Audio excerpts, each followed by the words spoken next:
අයිබෝවන් සිරස බලන අපේ ආදරණීය ශ්‍රී ලාංකේය ප්‍රේක්ෂක හිතවතුනි ජාත්‍යන්තරයේ සිට අන්තර්ජාලයෙන් අපව බලන අපව අහන අපේ ප්‍රේක්ෂක හිතවතුනි අපි ඔබ හැමෝම බොහොම ආදරෙන් ගෞරවයෙන් අපේ ඉලක්කයේ වැඩසටහනට පිළිගන්නවා.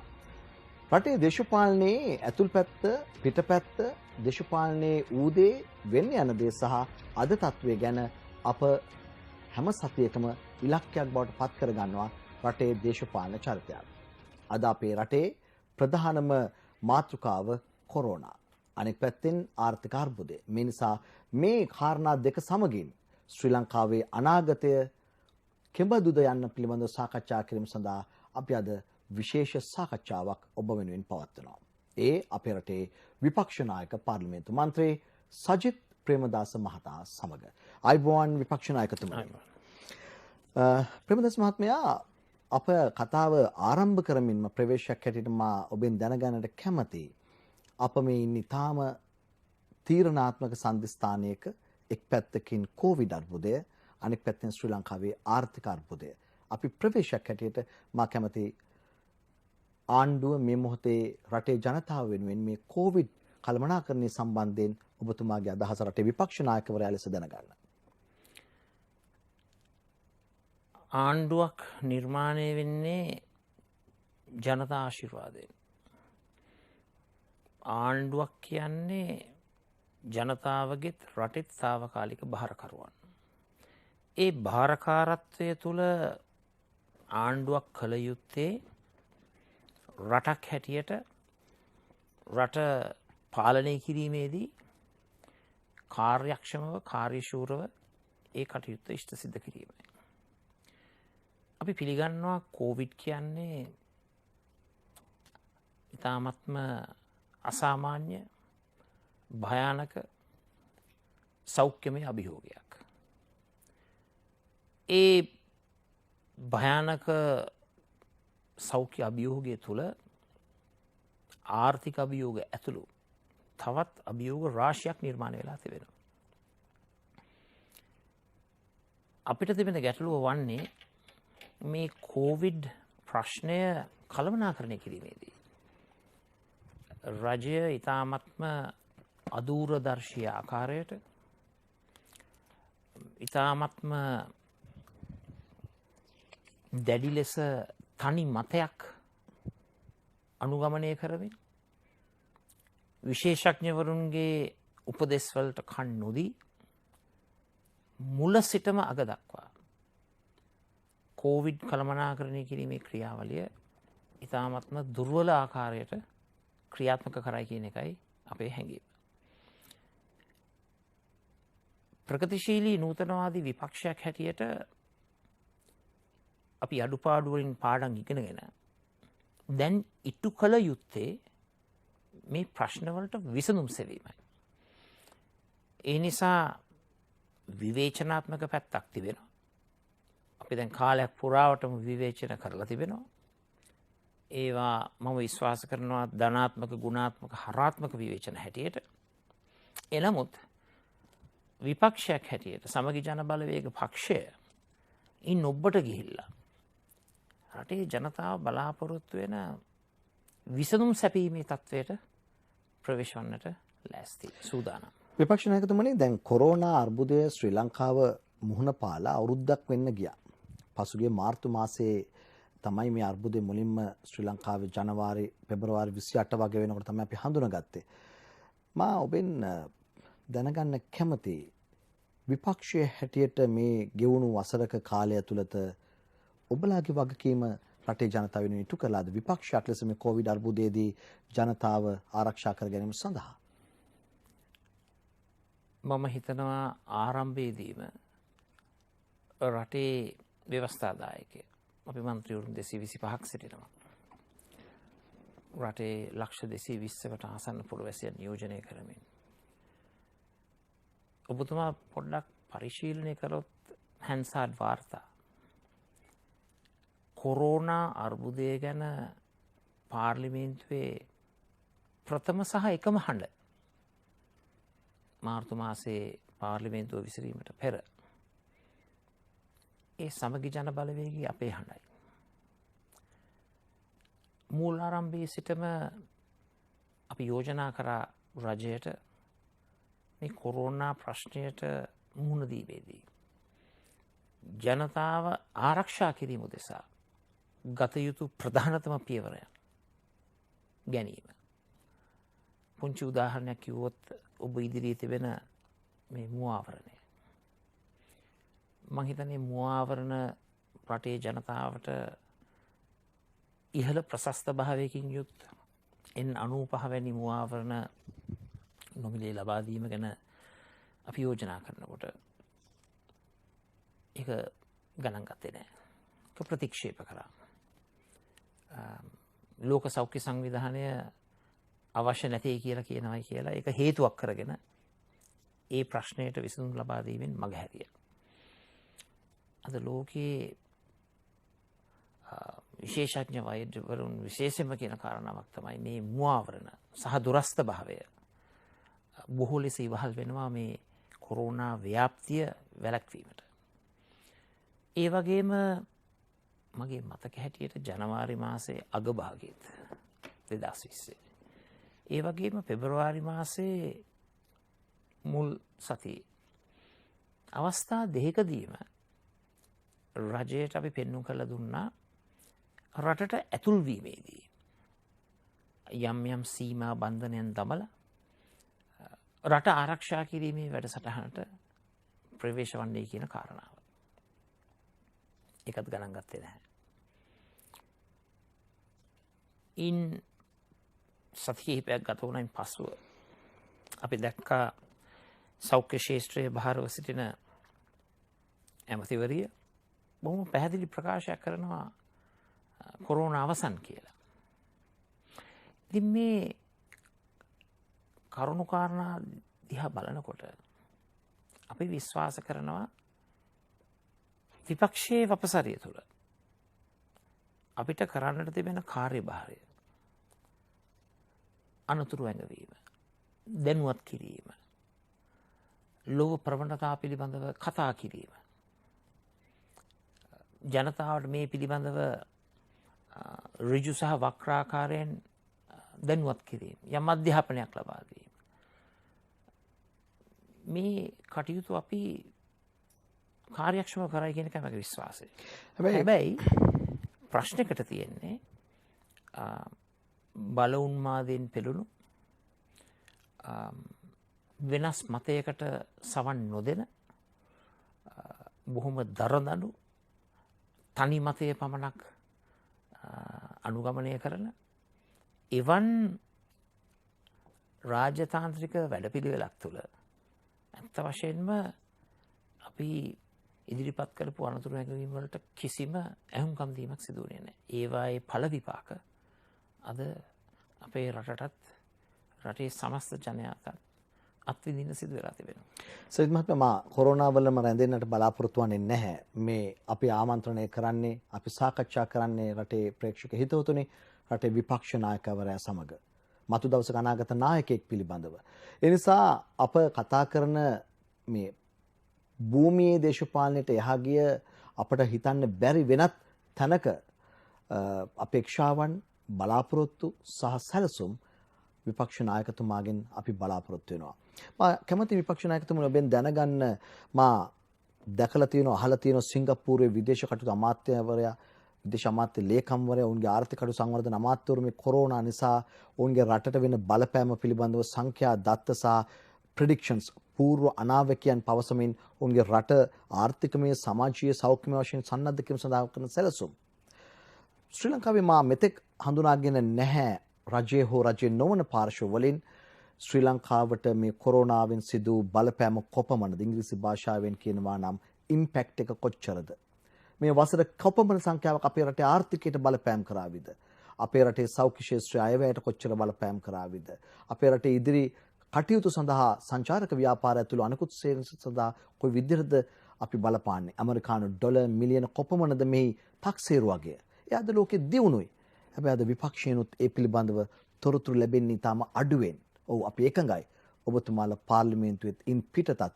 මේ කාර්ය කතා කළා නමුත් අර ජාතික හා ජාත්‍යන්තර මට්ටමින් මේ ප්‍රශ්නේ අතර ගත්තේ නැහැයි කියලා විපක්ෂයේ චෝදනාවක් එල්ල වුණොත් ඔබතුමා මොකද කියන්නේ? ඒක මම සම්පූර්ණයෙන්ම ප්‍රතික්ෂේප කරනවා. මම ඔබතුමාට පෙන්වලා දෙන්න කැමතියි. සාමාන්‍යයෙන් වසරක කාර්තු 4ක ආර්ථික වර්ධන වේගය ගැන කතා කරනකොට කාර්තුවක් අවසන් වෙලා දින 75ක් ඇතුළත ඒ ආර්ථික වර්ධන වේගය එළි දක්වනවා. හොඳින් අවබෝධ කරගන්න ආර්ථික හෝ වෙනත් බොහෝ දත්ත රට තුළ ලබා ගැනීමේ කේන්ද්‍රස්ථාන ඒවා රජයට සම්බන්ධ කේන්ද්‍රස්ථාන ජන සංඛ්‍යා ලේඛන දෙපාර්තමේන්තුව හෝ වේවා මහ බැංකුව හරහා කෙරෙන විවිධ සමීක්ෂණ හෝ වේවා අද අපේ රටේ සමීක්ෂණ දිහා බැලුවොත් අති මහත් බහුතරයක් සිද්ධ වෙන්නේ රජය රාජ්‍ය ශේෂ්ත්‍රයේ කේන්ද්‍ර කරගෙන. අපේ රට තුළ ස්වාධීනව සමස්ත ජාතික වශයෙන් සංඛ්‍යාලේඛන ලබා ගැනීමේ ස්වාධීන ක්‍රමවේදයක් නැහැ. රාජ්‍යංශයේ සංඛ්‍යාලේඛන වලට අමතරව විවිධ ජාත්‍යන්තර ආයතන විවිධාකාරයේ සංඛ්‍යාලේඛන එළි දක්වනවා. යුනිසෙෆ් වාර්තා වලින් අපිට දැනගන්න ලැබුණා 2020 වසරේ මැයි මාසයේ ජූනි ජූලි වෙනකොට අපේ රටේ ජනතාව ආහාර වෙනුවෙන් වැය කරන මුදල 30%කින් අඩු වුණයි කියලා. ඒ දත්තේවත් ජන සංඛ්‍යාලේඛන දෙපාර්තමේන්තුව ලබා දීලා තිබුණේ නැහැ. ඉතින් මේ සංඛ්‍යාලේඛන එළි දැක්වීමේ වැඩපිළිවෙල දිහා බැලුවහම මතක තියාගන්න ඕනේ ඒක රජයක් කේන්ද්‍රගතව කරන වැඩක්. මම මේ පෙන්වන්න හදන්නේ පළවෙනි කාර්තුවේ ඍණ 1.6යි කියලා ආර්ථික වර්ධන වේගය එළි දැක්වුවා. ඉන්පසුව දෙවෙනි තුන්වෙනි කාර්තුවල මොකක්ද උනේ? රජයම ඒ සංඛ්‍යාලේඛන යටපත් කරා. යටපත් කරලා කිව්වා මේ සංඛ්‍යාලේඛන එළි දැක්වීම සඳහා විශේෂඥ උපදෙස් අවශ්‍යයි කියලා. විදේශීය උපදේශකින්ගේ ආධාර අවශ්‍යයි කියලා. ඒ නිසා දෙවෙනි තුන්වෙනි කාර්තුවේ ආර්ථික වර්ධන වේගයන් එළි දැක්වේ 2020 වසර අවසානයේ. නමුත් විපක්ෂයක් හැටියට අපි පවතින තත්ත්වය පිළිබඳව යම් නිල නොවන ඒ වගේම සයන්ටිෆික් නොවන ක්‍රමවේදයන් උපයෝගී කරගෙන අපි විවිධ අදහස් විවිධ තොරතුරු ලබා ගත්තා. සංඛ්‍යාත්මකව කියන්නට බැරි වුණත් අපි අවබෝධ කරගත්තා කොවිඩ් නිසා අලුත් දුප්පත්කමක් නිර්මාණය වෙලා තිබෙනවා කියලා. ඒකට කියන්නේ කොවිඩ් පවර්ටි. මේ කොවිඩ් පවර්ටි තත්ත්වය රජය අවබෝධ කරගත්තේ නැහැ. සාමාන්‍යයෙන් දරිද්‍රතාවයේ දිහා බැලුවහම ඒවට තියෙනවා විවිධ විග්‍රහයන්. ඉන්කම් පවර්ටි කියලා තියෙනවා. ඒ කියන්නේ ආදායම් දරිද්‍රතාවය. කන්සම්ප්ෂන් පවර්ටි කියලා තියෙනවා. පාරිභෝජන දරිද්‍රතාවය. මේ අනාදී වශයෙන් දරිද්‍රතාවයේ පැතිකඩ ගණනාවක් තිබෙනවා.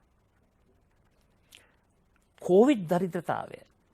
කොවිඩ් නිසාම සාමාන්‍යයෙන් අර දුප්පත් ගණයට නොවැටෙන ඉහළ මට්ටමේ යම් ආදායම් ලබන කණ්ඩායම් ඒ කොවිඩ් දරිද්‍රතාවය ඇතුළට ප්‍රවේශ වුණා. මොකද මේකට හේතුව? ඔබතුමා දන්නවද ලෝකේ කොවිඩ් බලපෑමට ලක්වුණු රටවල් රාශියක් තිබෙනවා. බොහෝ රටවල්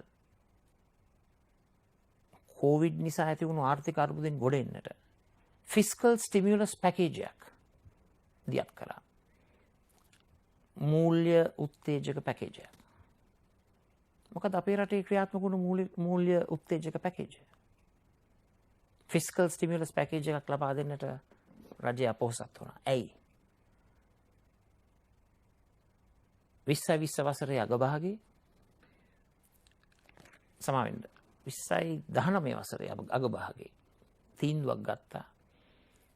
අසීමිත බදු සහන රාශියක් ලබා දෙන්න. ඉතාමත්ම වැරදි තීන්දුවක්. යහපත් ආර්ථික පරිපාලනයක් තුළ කිසිම දවසක මේ වගේ මහා පරිමාණයේ බදු සහන එකවර ලබා දෙන්නේ නැහැ. සාමාන්‍යයෙන් යන්නේ පියවරෙන් පියවර යන වැඩපිළිවෙලක්. ස්ටෙප් බයි ස්ටෙප් අප්‍රෝච් එකක්. ඒ කියන්නේ පළවෙනි බදු සහනය ලබා දීලා ඒකින් රාජ්‍ය ආදායමට එන බලපෑම ඒ බදු සහනය ලබා දුන්නු වැඩසටහන හරහා නිර්මාණය වුණු ආර්ථික ක්‍රියාශීලීත්වය මේව ගැන හොයලා බලලා තමයි ඊළඟ පියවරට යන්නේ.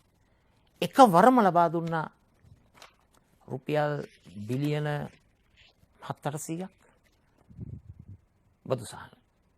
එතනින් මොකක්ද උනේ? රටේ මූල්‍ය කළමනාකරන තීන්දුව తీරන ගැනීමේදී රජයේ කොනකට තල්ලු වුණා. ප්‍රමාණවත් රාජ්‍ය ආදායමක් නැතුව මූල්‍ය උත්තේජක පැකේජ් ලබා දෙන්න බැරි වුණා. රජය සංඛ්‍යා ලේඛන හරඹයක නියැලුණා. PCR ටෙස්ටිං ප්‍රමාණය අඩු කරලා කොවිඩ් නැtei කියලා අර දේශපාලන සමයට හදනවානේ මේ ෆීල් ගුඩ් ෆැක්ටර් එකක්. ඒ කියන්නේ ජනතාවට යම් සතුටක් සැනසීමක් දැනීමේ තත්ත්වයක් එවන් තත්ත්වයක් නිර්මාණය කරා විශේෂයෙන්ම මහමැතිවරණ එල්ල කරගෙන. ඉන්පසු මොකක්ද උනේ?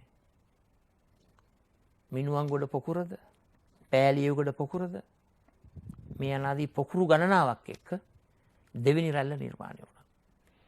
ඒ නිසා මම පිළිගන්නවා සංඛ්‍යාලේඛන දත්ත ඉදිරිපත් කිරීමේ බලයක් නොවන පාර්ශවයට අපහසුතාවෙන් රැසක් තිබුණා. ඒකට හේතුව අපේ රට තුළ ස්වාධීන බුද්ධි මණ්ඩප නැහැ. think tanks නැහැ. ස්වාධීනව රටේ සමාජ ආර්ථික සහ අනිකුත් ක්‍රියාවලියන් විශ්ලේෂණය ලක් කරන ප්‍රමාණයක් නැහැ. ආයතන නැහැ. මහා පරිමාණය නැහැ.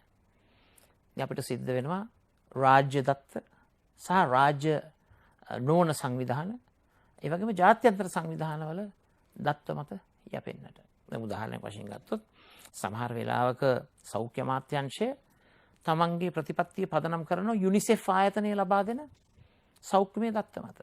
ඒ නිසා දත්ත ඒකරාශී කිරීමේ බරපතල අර්බුදයක් අපේ රටේ තිබෙනවා. ඒ වගේම මේ ලබා ගන්නා වූ දත්ත විද්‍යාත්මකව ඉදිරිපත් කරන්නේ නැතුව ඩොක්ටර්ඩ් ස්ටැටිස්ටික්ස් ඒ කියන්නේ දත්ත වෙනස් කිරීමට ලක් වෙන ස්වභාවයන් අපි අහලා තියෙනවා අපේ රටේ. ඒ නිසා මේ තත්ත්වයන් තුළ දත්ත මත පදනම් නොවුණු අදහස් අපි කොතෙකුත් ඉදිරිපත් කරා.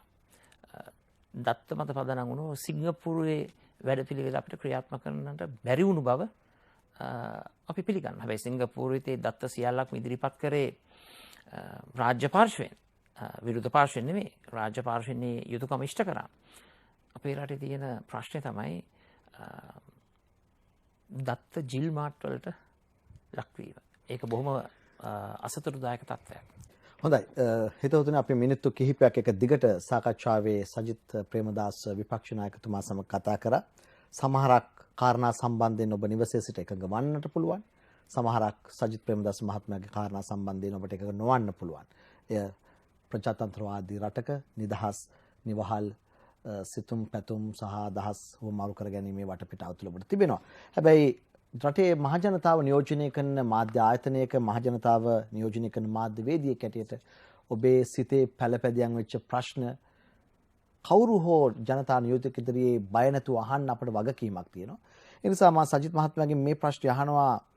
සජිත් මහත්මයා තාම මැනවින් පැහැදිලි කරලා දුන්නා අපි තීන්දුව ගන්නකොට වෘත්තිමය තලයේ සිට ඊටාම නිවැරදි වූ ආර්ථිකමය සහ සමාජමය කාරණා පදනම් කරගන්නේ නැතිව කිසිම ක්‍රම විද්‍යාවක් නොමැතිව තීන්දුව ගැනීමේ ඵල විපාකවලට රටේ පුරවැසිය ලක් වෙමින් තිබෙනවා. ඒක තමයි දැන් මේ සිදුවීමේ බදු ප්‍රතිපත්තිය පවා ආණ්ඩුව කරපු කිය. මම අහනවා ඔබතුමාගෙන් ඔබලගේ ආණ්ඩුව යහපාලන ආණ්ඩුව මේ රටේ රාජ්‍ය සේවාවේ නියුක්ත 14 ලක්ෂයකට වැඩි පිරිසකගේ රුපියල් 10000කින් පඩි වැඩි කරේ මොන ක්‍රම විද්‍යාව පදනම් කරගෙනද කියලා. මොන දර්ශනය මොන න්‍යාය පදනම් කරගෙනද ඔක් කළේ? මම ඔබතුමාට පැහැදිලි කරන්නට ඕන ඔබතුමා අහන්නේ 2015 වසරේ රජයක් හැටියට අපි කටයුතු කරපු ආකාරය ගැන. විශේෂයෙන්ම මතක් කරන්නට කැමති පැවතුණු ජනාධිපතිවරණයේදී අපි ජනතාවට පොරොන්දු මාලාවල් ගණනාවක් ලබා දුන්නා. ඒ පොරොන්දු මාලාව ඉෂ්ට කිරීමේ කර්තව්‍යය තමයි අපි ඒ අවස්ථාවේ ක්‍රියාත්මක කරේ. බැටුප් දීමනා වර්ධනය කිරීම පමණක් නොවේ, රාජ්‍ය සේවකින්ගේ තවත් සහන රාශියක් අපි ලබා දුන්නා. ඒකට ප්‍රධාන පදනම් වුණු ප්‍රධාන කරුණු කීපයක් තිබෙනවා. පළවෙනි එක තමයි අපේ විශ්වාසයක් තිබුණා රාජ්‍ය අංශය තුළ වැටුප්වල ප්‍රමාණාත්මක භාවයෙන් යම් ඌනතා රැසක් තිබුණු බව. මොකද රාජ්‍ය සේවක ශේෂ්ත්‍රය කියන්නේ 14 ලක්ෂයක් 15 ලක්ෂයක් මේ රටේ පරිපාලනමය ක්‍රියාදාමය ක්‍රියාත්මක කරන කොඳුනාරටිය.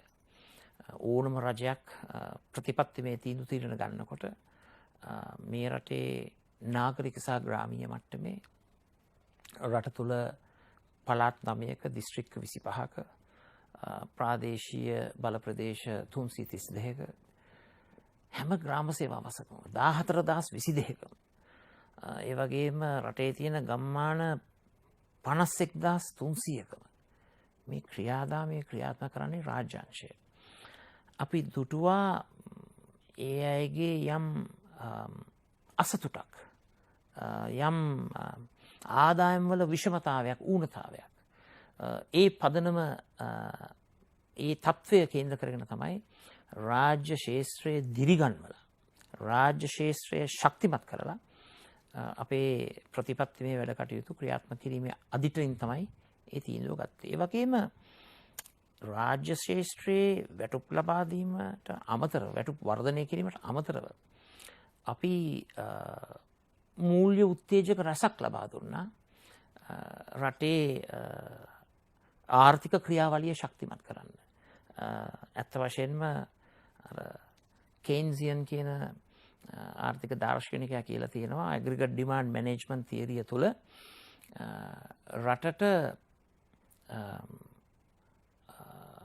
මූල්‍ය ශක්තිය පොම්ප කරනකොට ෆිස්කල් පැකේජයක් ලබා දෙනකොට මුදල් සංසරණය වර්ධනය වෙනවා. මනි සර්කියුලේෂන් වැඩි වෙනවා. මනි සර්කියුලේෂන් එක වැඩි වෙනකොට ඉල්ලුම වැඩි වෙනවා. ඉල්ලුම වැඩි වෙනකොට සැපයීමක් ලබා දෙන්නට ඕන. ඉල්ලුම සැපයීම යන ක්‍රියාවලිය තුළ ජාතික නිෂ්පාදනය වැඩි වෙනවා. ඒ නිසා ඇත්ත වශයෙන්ම ජනාධිපතිවරණයේදී අපි ලබා දුන්නු ආර්ථික පැකේජය ඒ පොරොන්දුව ඉෂ්ට කිරීමේ අදිටනින් අර ආර්ථිකයකට මුදල් පොම්ප කරලා ආර්ථික ක්‍රියාවලිය ශක්තිමත් කිරීමේ න්‍යාය යටතේ තමයි ඒ වැඩපිළිවෙල දියත් කරන්නට යෙදුනේ. හොඳයි. පැහැදිලි කිරීම තුළ අපිට ගත යුතු බොහෝ වැදගත් කාරණා තිබෙනවා. මේ රටේ ආර්ථිකය සමාජය සහ මේ සිස්ටම් චේන්ජ් එකකට යනවා නම් අපේ රටේ ක්‍රමවේදය වෙනස් කරලා ඉස්සරහට යනවා නම් අපිට ඉගෙන ගන්න බොහෝ දේවල් තිබෙනවා. අපි මේවා කොයි තරම් දුරට ප්‍රායෝගික තලයේදී භාවිත කරනවාද කියන ප්‍රශ්නය තමයි අපට අවුරුදු 72ක් තුලම තිබුණේ. කතාව පැහැදිලි කිරීම, අර්ථ දැක්වීම සජිත් මහත්මයා වගේම බොහෝ දේශපාලන නායකයන්ට ඉතාම පුරුදුයි. ඔවුන්ගේ ප්‍රතිපත්ති ප්‍රකාශන එළි දැක්වීම ඉතාම පුරුදුයි. ඔවුන් ඉතාම ලස්සනට අපිට මේවා රටට කියනවා. හැබැයි අවුරුදු 5 ගෙවිලා ගියාම තමයි අපි බලන්න ඕනේ ආණ්ඩුවේ ප්‍රගති වාර්තාව, ආර්ථික වර්ධන වේගය, ඩොලර් එකේ අගය, පෙට්‍රල් ඩීසල් වල මිල සහ ගෙවුම් ශේෂය, ආනයන අපනයන අතර වෙළඳ හිඟය මේ ප්‍රගති වාර්තාව බැලුවාම පහුගිය අවුරුදු 72 ආණ්ඩුව අසමත්. අසමත් උනේ නැත්තම් මගේ තාත්තා ජීවත් වෙන කොටත් දියුණු වෙමින් පවතින රටක්, මගේ සීයා ජීවත් වෙන කොටත් දියුණු වෙමින් පවතින රටක්, මගේ පුතා දැන් ලොකු ළමයෙක් වෙන කොටත් මේ රට දියුණු වෙමින් පවතින රටක්ද කියන ප්‍රශ්නාර්ථයේදී අපි නතර වෙනවා. අපි මේ ඊටාම හරවත් සාකච්ඡාවක් මා සාමාන්‍යයෙන් අර ගැලරියේ ඇසිය යුතු ප්‍රශ්න විපක්ෂ නායකතුමාගෙන් විමසන්නේ නැහැ. නමුත් අපට ඔබේ බුද්ධි මණ්ඩපය පුළුල් කරලා මේ රට මෙතනින් ඉස්සරහට ගන්න ක්‍රමයක් හොයනවා. අපි බලමු ඒ සඳහා වන ඉඩ අවකාශයන් පැහැදිලි කිරීම කොහොමද කියලා. තව වැදගත් ප්‍රශ්න කිහිපයක් තිබෙනවා මේ අපේ පළමු විරාමයේ.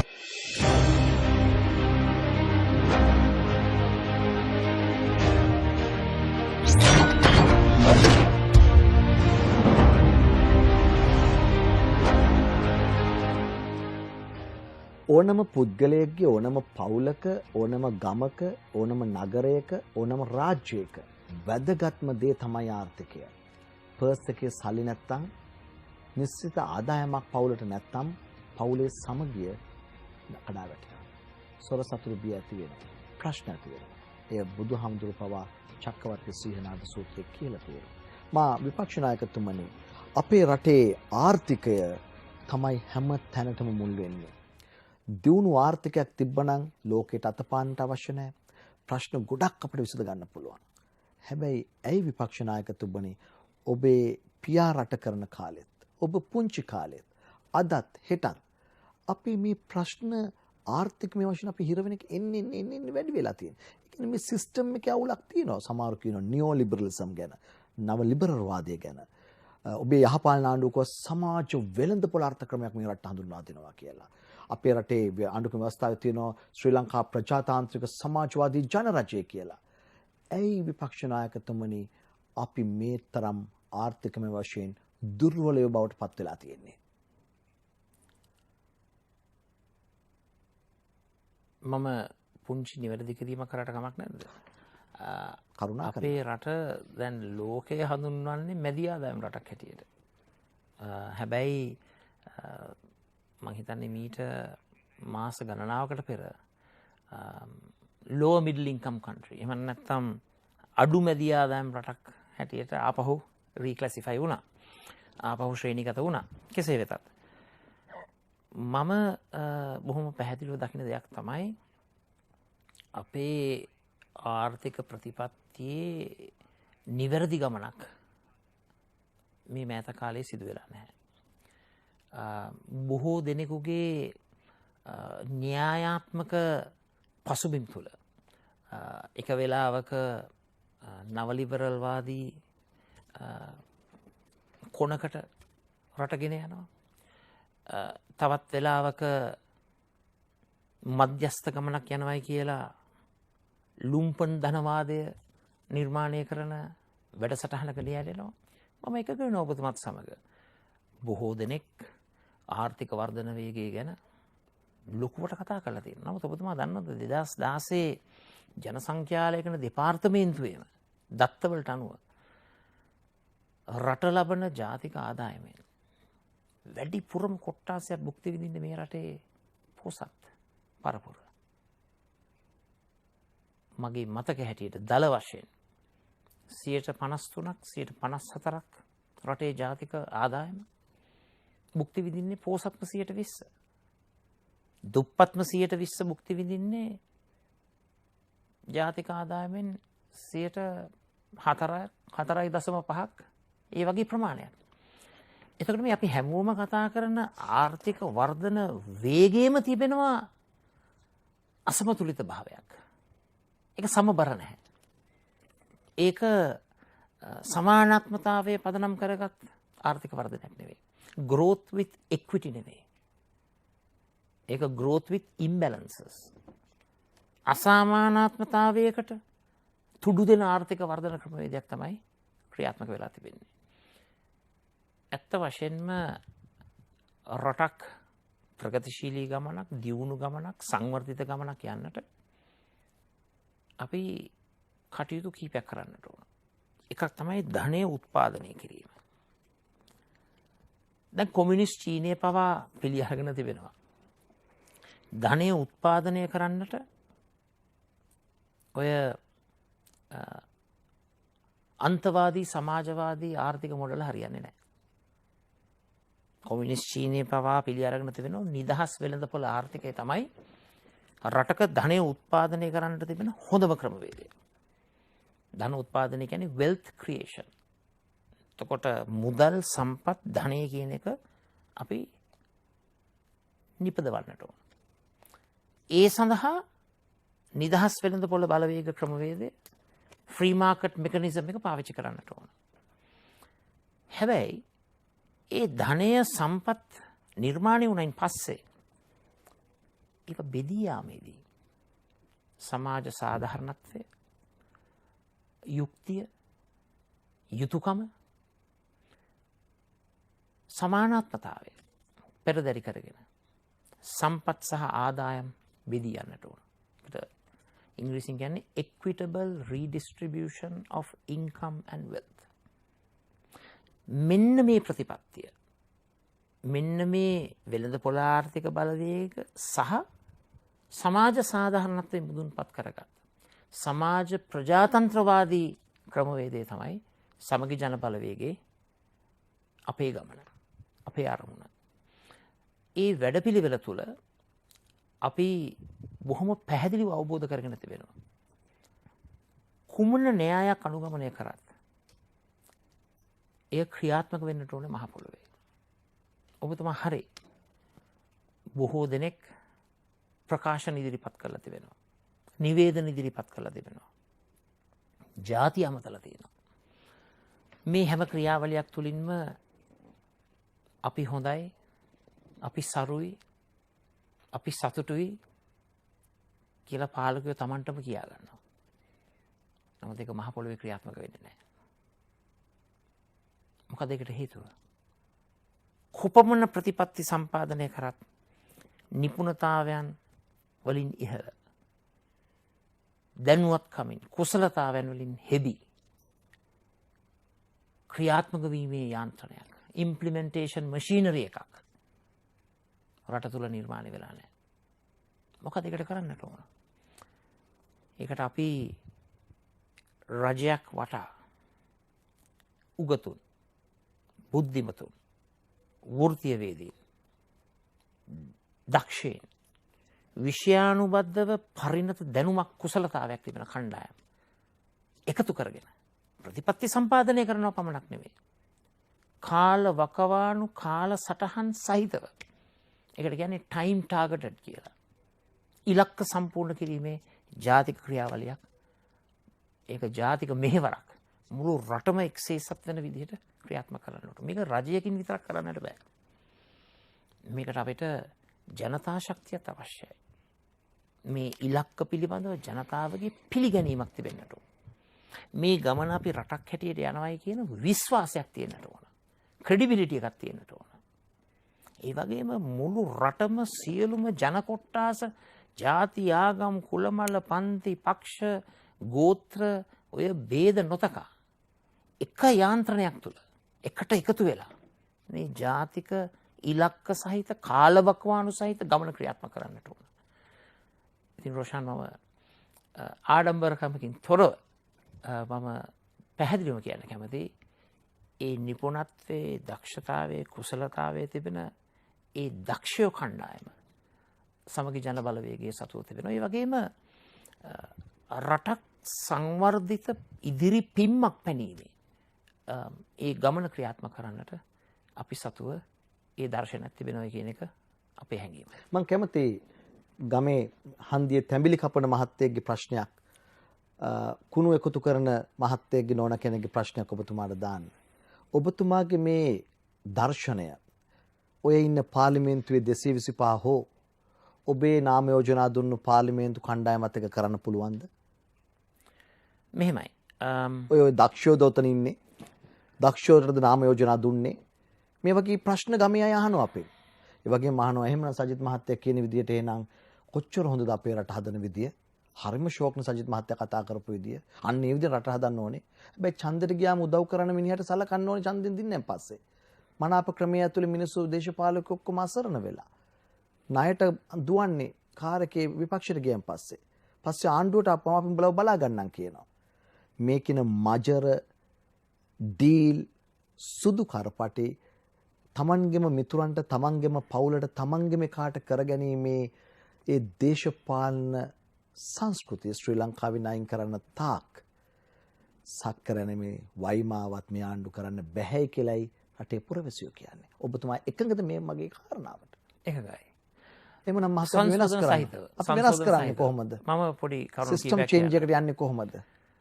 මං හිතන්නේ සිස්ටම් චේන්ජ් එකට යනකොට එතනදී පක්ෂ නායකින්ගේ, දේශපාලඥයින්ගේ, පක්ෂවල ප්‍රබලින්ගේ වගකීමක් තිබෙනවා ඒ හොඳ කොට්ටාස සම්බන්ධ කරගෙන ඒ ගමන යෑම. ඒ වගේම රටේ ජනතාවගෙත් වගකීමක් තිබෙනවා තීන්දුව తీරන ගැනීමේදී හොඳට හොයලා බලලා තෝරලා බේරලා ගුණාගුණ සොයා බලලා අර ඉංග්‍රීසියෙන් කියනවා cost benefit analysis කියලා. cost එක බලනවා benefit එක බලනවා. ආදායම බලනවා වියදම බලනවා. හර බලනවා බැර බලනවා. මේ හර බැර දෙකම තරාදියක දාලා කිරලා මැනලා හොඳ තීන්දුව ගැනීමත් අපේ රටේ ජනතාව සිදු කරන්නට ඕන. ඔබ කියන දේ ඇත්ත. ඇත්ත වශයෙන්ම ඔබතුමා ඇහුවා පාර්ලිමේන්තුවේ 225 දෙනා ගැන. මට කියන්න රොෂාන් මහත්මයාම මේ 225 දෙනා අහසින් පාත් වෙන 225ක් නෙවෙයිනේ. 29 දෙනෙක් විතර එනවා ජාතක ලැස්තුවෙන්. ඔව් 225. ඔව් ඒ අරුණකොට අනිත් පිරිස 225 දෙනාම ජනතාව ගත්තු තීන්දුව తీරන. නමුත් මම ජනතාවට මේ ප්‍රශ්නේ තල්ලු කරන්නට යන්නේ නැහැ. ජනතාවට යම් වගකීමක් තිබෙනවා. නමුත් පූර්ණ කාර්යභාරය අපි සතුයි. ඔබතුමා දකින්නට ඇති මහමැතිවරණ පසුව කාලවකවානුවේදී සමගි ජන බලවේග පක්ෂයක් හැටියට වැඩි ආවරණය කිරීම මාධ්‍ය ආවරණය අපිට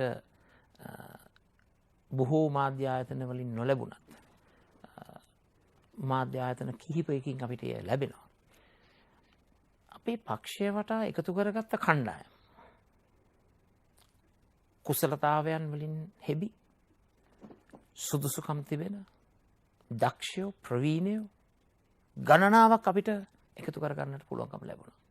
දැන් ඔබතුමා මගෙන් ප්‍රශ්නය අහයි ඇයි මැතිවරණයට ඉස්සෙල්ලා මේක නොකරේ කියලා.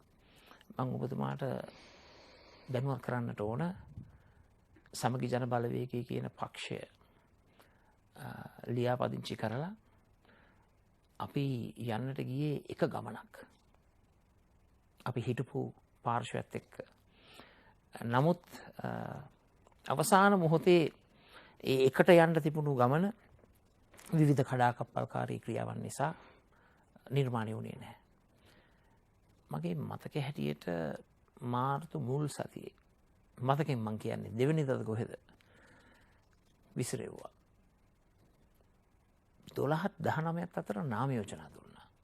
බොහොම කෙටි කාලයක් තිබුණේ මේ අපේ අලුත් අදහස් මහ පොළොවේ ක්‍රියාත්මක කරන්න. නමුත් මම එක පොරොන්දුවක් වෙනවා අපේ රටේ ජනතාවට. සමගි ජන බලවේගය වටා ඒකරාශී වෙන උගතුන් බුද්ධිමතුන් විශේෂඥයින් පරිණත දැනුමක් තිබෙන රටට අගයක් එකතු කරන්නට පුළුවන්. ඒ කියන්නේ value addition කියලා. අගයක් එකතු කරන්නට පුළුවන් ඒ ප්‍රවීණ කොට්ටාසයක් ඒකරාශී කිරීමේ ලොකු ගමනක අපි නියැලලා සිටිනවා. ඒ වගේම ඉදිරියේදී එළඹෙන මැතිවරණවලදී ඒ අපි ඉදිරිපත් කරන කණ්ඩායම් වලින් යමෙකුට සාධාරණ තක්සේරුවක් කරන්නට පුළුවන් සමගි ජන බලවේගය කොයි ආකාරයේ ගමනක් යනවාද. මම පොඩි උදාහරණයක් කියන්නම්. අපි දැනට අපි බුද්ධි මණ්ඩපයක් ස්ථාපනය කරමින් සිටිනවා. ඒ බුද්ධි මණ්ඩපයේ කොටස් කීපයක් තිබෙනවා. එක කොටසක් තමයි විශ්වවිද්‍යාල මහාචාර්යවරුන්, ආචාර්යවරුන්, කතිකාචාර්යවරුන් ගේ කණ්ඩායමක් අපේ ප්‍රතිපත්ති සම්පාදන ක්‍රියාවලියේ සහ ප්‍රතිපත්ති ක්‍රියාත්මක කිරීමේ ක්‍රියාවලිය බලයක් ආවන් පස්සේ ඒක ක්‍රියාත්මක කිරීම සඳහා අපි ඒ විශ්වවිද්‍යාල ශාස්ත්‍රයේ ගොනු කරමින් සිටිනවා. මේ වෙන විට ගෝඨාභය රාජපක්ෂ මහත්මයා වියත්මග හැදුවා වගේද? මම පැහැදිලිවම කියන්නට ඕන ඔය වෙනත් සංවිධාන වගේ නෙවෙයි අපේ බුද්ධි මණ්ඩපය. ඒ බුද්ධි මණ්ඩපය තුළ නායකයත් සමග ඍජු සංවාදයක්, ඍජු සාකච්ඡාවක් විවිධ විෂයන් පිළිබඳව කෘෂි කර්මාන්තය හෝ වේවා, වාරි මාර්ග හෝ වේවා, අධ්‍යාපන හෝ වේවා, සෞඛ්‍ය හෝ වේවා, මූල්‍ය ශාස්ත්‍රය හෝ වේවා, මේ හැම අංශයක් පිළිබඳවම හොඳ පරිණත සාකච්ඡාවක්, හොඳ පරිණත වාද විවාදයක් තුළ තමයි අපේ බුද්ධි මණ්ඩපේ ක්‍රියාත්මක වන්නේ. ඒ වගේම අර ඉංග්‍රීසියෙන් තියෙනවනේ කියමනක් you have to walk the talk කියලා. ඒ කියන්නේ ප්‍රකාශයට පත් කරපු දේ ක්‍රියාත්මක කරන්නට ඕන. අපේ රටේ බොහෝ අවස්ථාවන් වලදී ඔබතුමා ඉතිහාසය මතක් කරලා දුන්නා. ප්‍රකාශනයන් ක්‍රියාවට පරිවර්තනය නොවීමේ ඒ බරපතල අර්බුදය මත තමයි රටේ අර්බුද සියල්ලක්ම නිර්මාණය වෙලා තිබෙන්නේ. ඒ නිසා සමගි ජන බලවේගයේ අපි සූදානම් පැහැදිලිවම දක්ෂින්ට මුල් තැන ලබා දීලා හොඳ පරිණත ප්‍රශස්ත ගමනක් ක්‍රියාත්මක කරන්නට අපි වෙනුවෙන් නෙවෙයි රට වෙනුවෙන්. විපක්ෂ නායකතුමනි කෙටි පිළිතුරු දෙකක් දෙන්න. මම තාම ආර්ථිකයේ ඉන්නේ. මා සමගි ජන බලවේගය සහ එක්සත් ජාතික පක්ෂ සහ ඒ වටා ගොඩනැගුණු ඒ සමගි සංධානය ගැන මම ඔබේ අදහස දැනගන්න කැමතියි. හැබැයි ඔබ එක් කාරණාවක් කියපු එකකට අදහසක් ඇටියට මා දැනගන්න කැමතියි. ඔය බුද්ධි මණ්ඩප සකස් කිරීම සම්බන්ධයෙන් හැම ආණ්ඩුවක්ම එවැනි ඔවුන්ගේ ඉන්න පොලිටිකල් තියරිටිෂියන්ස්ලා එනත්තම් න්‍යායාචාර්යවරුන් ඔවුන් අනුමාන කිරීම ඔවුන්ගේ විශ්ලේෂණ ගෙනෙනවා කොහොමද ආණ්ඩුවක් බලයට ආවම කරන්න කියලා. දැන් වියත්මකට වෙච්ච දෙයමයි මා ඔබේ බුද්ධි මණ්ඩලයත් එක්ක සංසන්දනය කරන්නේ. ඔවුන්ට බලය ලැබුණෙන් පස්සේ සජිත් මහත්තයාට බලය ලැබුණෙන් පස්සේ ආණ්ඩුවක් කරන්න අර බුද්ධි මණ්ඩල වලට ආණ්ඩුවේ දෛනික ක්‍රියාකාරකම් වලට මැදිහත් වීමේ ව්‍යවස්ථාමය බලතල නැහැ. ඒක ටෙක්නිකලි කරන්න බෑ. එතකොට රාජ්‍ය සේවයේ තියෙන යාන්ත්‍රණයේ අමාත්‍යාංශ ලේකම් අතිරේක ලේකම් අධ්‍යක්ෂ ජෙනරාල් සභාපති ඇතුළු තිබෙන ප්‍රාදේශ සභා ප්‍රාදේශ ලේකම් හරහා තමයි ක්‍රියාවට නංවන්න ඕනේ. බුද්ධි මණ්ඩල වලට තරතුරු දුන්නේ නැත්නම් ඔවුන්ගේ මතය කැබිනට්ටුවට හෝ විපක්ෂීය පාර්ලිමේන්තුවට ගේන්න බෑ. ප්‍රොසෙස් එකක් ක්‍රියාවලියක් නැහැ. එතන ව්‍යවස්ථාමය ගැටුමක් තිබෙනවා. ඉතින් ඔබ වගේ බුද්ධිමත් ඔබ වගේ පතපොත කියවන විපක්ෂ නායකවරයෙක් හැටියට මේ ગેප් එක හදන්නේ කොහොමද? මේ ગેප් එක වෙනස් කරන්නේ කොහොමද? අපි පුංචි උදාහරණයක් ගමු. අපි ගමු අපේ රටේ තිබෙන ප්‍රධානතම පාඩු ලබන රාජ්‍ය ආයතන. බොහොම පැහැදිලිවම කියනවා රාජ්‍ය ආයතන පාඩු ලබන රාජ්‍ය ආයතන. ලාභ ලබන ආයතන බවට පත් කිරීමේ ක්‍රියාවලියේදී මොනම හේතුවකටත් මොනම ආකාරයකින්වත් අපි දේශපාලන පත්වින් දෙන්නට සූදානම් නැහැ. එතනදී ඒ ශේෂ්ත්‍රයන් පිළිබඳව හොඳ අවබෝධයක් තිබෙන, හොඳ දැනුමක් තිබෙන, ඒ වගේම යම් කාලවකවානුවක් තුළ මේ පරිවර්තනාත්මක යුගය නිර්මාණය කරන්නට පුළුවන් කොට්ටාසය අපි තැන්වලට නිල වශයෙන් දානවා. නිල වශයෙන් දැම්මින් නැත්නම් අපිට වැඩේ කරන්න බැරි වෙනවා. හොඳයි. ඒක දානවා විතරක් නෙවෙයි. ඒකට ඉලක්කයක් ලබා දෙනවා. ඒ ඉලක්කය සම්පූර්ණ කරේ නැත්නම් අපි වෙනස්කමක් කරලා ඊළඟට තවත් ඒ ශේෂ්ත්‍රය පිළිබඳව හොඳ අවබෝධයක් තිබෙන, හොඳ කළමනාකාරීත්වයක් තිබෙන ඉලක්ක කරා හඹා යන්නට පුළුවන් පුද්ගලයෝ අපි යොමු කරනවා. පෞද්ගලික අංශයේ ඉංග්‍රීසි භාෂාවෙන් මේ කියන KPIs මැච් කරනවා කියලා. Key Performance Index ඒ ඉලක්ක ලබා දීලා ඉලක්කය නිශ්චිත කාල රාමුව ඇතුළේ ඉටු කරේ නැත්නම් තුමට රස්සාව දාලා යන්න වෙනවා. ඒක තමයි පෞද්ගලික අංශයේ සාර්ථකත්වයේ රහස. හැබැයි රාජ්‍ය සේවයේ KPIs දැම්මොත් වෘත්තීය සමිති ඔක්කොම ටැංකිය උඩ නැගලා පාරට බැහැලා ඔවුන්ගේ මූලික මානව අයිතිවාසිකම් උල්ලංඝනය කරනවා කියලා එයින් ක්‍රීඩා අධ්‍යාපන ඕනෑම අමාත්‍යවරයෙක් අමාත්‍යාංශය අපහසුතාවයට පත් කළා ආණ්ඩු පෙරලන්න විප්ලව කරાવી පාරට බහින්න. පුංචි පැහැදිලි කිරීමක් කරන්නට ඕන. මේ කටයුතු ශ්‍රී ලංකාව අපි ලබපු අත්දැකීම්. පුංචි පැහැදිලි කිරීමක් කරන්නට ඕන. ඔබතුමා ඇහුවේ කොහොමද අපේ බුද්ධි මණ්ඩපයේ සමාජිකයින් රාජ්‍ය පාලනය යාන්ත්‍රණ හවුල් කරගන්න කියලා. එතනදී මම ඔබතුමාට පැහැදිලිවම කියනවා. අපි ගත්තොත් විදුලි බල මණ්ඩලය. අපි ගත්තොත් ශ්‍රී ලංකන් එයාර්ලයින්ස්. ඒවට දේශපාලන පත්වීම අපි ලබා දෙන්නේ නැහැ. ඒවට අපි කෙලින්ම බුද්ධිමතුන් ඒ ශේෂ්ත්‍රය පිළිබඳ ප්‍රවීණින් යොමු කරලා ඒ අයටත් දෙනවා මේ ඉලක්කය සම්පූර්ණ කිරීමේ වැඩපිළිවෙල. හොඳයි. ඒකයි මම අදහස් කරේ. ඔබතුමාගේ අදහස පැහැදිලි. රටේ ජනතාව we report you decide. අපි වාර්තා කරමු. ඔබ තීරණ ගන්න. මම කැමතියි රටේ මුදල් අමාත්‍යවරයා ඉන්න වර්තමාන අගමැති මහින්ද රාජපක්ෂ මහත්මයා. මහින්ද රාජපක්ෂ මහත්මයාගෙන් ඔබේ පක්ෂය නියෝජනය කරන පාර්ලිමේන්තු මන්ත්‍රීවරයෙක් ප්‍රශ්නයක් අහනවා කරුණාකරලා කියන්න අපේ රටේ දැන් තිබෙන ණය ප්‍රමාණය සහ ණය ගෙවන ක්‍රමවේදය පිළිබඳව. එතකොට මුදල් අමාත්‍යවරයා පැහැදිලි කරන පාර්ලිමේන්තුවේදී විශේෂයෙන්ම ශ්‍රී ලංකාවේ බදු ආදායම ශ්‍රී ලංකාව ලබාගෙන තිබෙන ණයවල වාර්ෂික ණය වාරික ගෙවන්නවත් ප්‍රමාණවත් නොමැති බව. මෙය තාම බරපතල තත්වයක්. අපේ නිවසක අපේ ආදායම අපේ ගෙදර තියෙන ණයේ වාරික ටිකවත් ගෙවන්න ප්‍රමාණවත් නැත්නම් අපි කොහොමද ජීවත් වෙන්නේ? ණය දැන් අපේ ශ්‍රී ලංකාවේ අලුත්ම තත්ත්වය තමයි සජිත් මහත්මයා ණය ගන්නවා ණය ගෙවන්න. කවුරු ආවත් 2019 ගෙවන්න තියෙන ජාත්‍යන්තර මූල්‍ය අරමුදලිය හෝ ලෝක බැංකුවේ හෝ එයාදාල ගෙවීම් මොන ආණ්ඩුවවත් ගෙවන්න ඕනේ. දැන් අපිට සල්ලි අච්චු ගහලා ගෙවනවද? විදේශ විනිමය වෙන කාරණාවලට තිබෙන ඩොලර් ටික ණය ගෙවන්න යොදා ගන්නවාද? ඒ ඩොලර් ටිකෙන් බඩු ගන්න එක වාහන ආනයන සීමා කරනවද? ඇපල් මිදි ටික ගේන එක සීමා කරනවද කියලා බරපතල ආර්ථික අර්බුදයකින්. ඒ නිසා තමයි මා ඔබ වැනි වියත් පතපොත කියවපු උපාධිධාරී දේශපාලන නායකයෙක්ගෙන් අහන්නේ අපිට කවුරු හරි මේ ආර්ථික මොඩල් එකේ වැරද්දක් කරලා තියෙනවද? නියෝ ලිබරලිසම් ජේ.ආර් මහතා ඔබේ පක්ෂ නායකයා විවෘත ආර්ථිකය ගෙනාවා. ඊට පස්සේ සමාජ දේශපාලන වෙළඳ පොලක් ගේනවා කිව්වා. අපිට ඉකොනොමි එකේ ස්ට්‍රක්චරල් චේන්ජ් එකකට නොගියොත් මේ බදු ප්‍රතිපත්ති, මේ ෆිස්කල් ප්‍රතිපත්ති, මේ ආගමන විගමන නීති, මේ පරණ රේගු නීතිත් එක්ක කොහොමද මහත්තයෝ මේ රට හදන්නේ කියලා සාමාන්‍ය පෙළ සමාජ ශිෂ්‍යයෙක් පවා අහයි. අපි දෙන උත්තරේ මොකක්ද? මම මේ ඉකොනොමි ප්‍රශ්නේ ඔබ ඉස්සරහට අරන් යන්න ඕන මේ සාකච්ඡාවේ. ඇත්තටම අපි සතු විසඳුම් තිබෙනවා. පළවෙනි දේ තමයි අපේ රටේ බදු ප්‍රතිපත්තිය බොහොම අසාධාරණයි. ඔබතුමා දන්නවා ප්‍රධාන වශයෙන් බදු ක්‍රමවේද දෙකක් තිබෙනවා. ඍජු බදු, වක්‍ර බදු. වක්‍ර බදු කියන්නේ තමන් උපයන ආදායම කුමක් වුවත් ඒ බද්ද ගෙවන්නට ඕන. ඍජු බදු කියන්නේ තමන්ගේ ආදායම් මට්ටම වැඩි වෙන ආකාරයට බදු ගෙවීම. ඔබතුමා දන්නවද මේ රටේ ඒ ඍජු සහ වක්‍ර බදු අතර තිබෙන අනුපාතය දිහා බැලුවම මට ආරංචි විදියට මම දන්න විදියට 70%ක් 80ක් තියෙන්නේ වක්‍ර බදු. 20%ක් පමණයි තියෙන්නේ ඍජු බදු. එතකොට අපි මේක වෙනස් කරන්නට ඕන. අපි ඍජු බදු ප්‍රමාණය වැඩි කරලා වක්‍ර බදු ප්‍රමාණය අඩු කරන්නට ඕන. මම හිතන්නේ ටැක්ස් කමිෂන් වාර්තාවකුත් තියෙනවා. හැබැයි ඒක හැමෝම හංගගෙන ඉන්නේ. කවදාවත් ඒක ක්‍රියාත්මක කරන්නේ නැහැ. අපි සූදානම් ඒ දැවැන්ත තීන්දුවට ප්‍රවේශ වෙන්න. ඒ කියන්නේ සාධාරණ බදු ක්‍රමවේදයක්.